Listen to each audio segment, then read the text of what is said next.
Praise the Lord. Good morning. ఈరోజు దేవుని వాగ్దానము సామెతల గ్రంథము 2వ అధ్యాయము 7వ వచనము. ఆయన యథార్థవంతులను వర్ధిల్ల చేయును. ఆమెన్. ప్రియమైన దేవుని బిడ్డ, మనము వర్ధిల్లబడాలని, దీవించబడాలని ఎంతో ప్రయత్నిస్తూ ప్రయాసపడుతూ ఉంటాము. మరికొందరు ఉద్యోగములో, వ్యాపారములో ఉదయం నుండి సాయంత్రం వరకు కష్టపడుతూనే ఉంటారు. మనము దీవించబడాలి అన్నా, వర్ధిల్లాలి అన్నా కూడా కేవలము దేవుడు మాత్రమే చేయగలరు. ఈ ఉదయము దేవుడు సెలవిస్తున్న వాక్కు, ఆయన యథార్థవంతులను వర్ధిల్ల చేయును. ఆయన అందరినీ దీవించి ఆశీర్వదించరు, కానీ దేవుని దృష్టిలో ఎవరైతే యథార్థంగా ఉంటారో వారిని హెచ్చించే దేవుడు.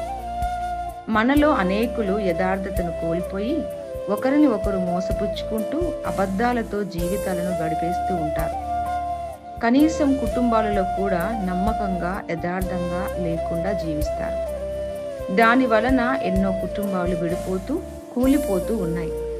మనము దేవునికి అలాగే మనుషులకు కూడా యథార్థంగా ఉన్నట్లయితే దేవుడే మనలను వర్ధిల్ల చేసి దీవిస్తారు. ఈ మాటలు దేవుడు ఆశీర్వదించునుగాక. ఆమెన్. ఆమెన్.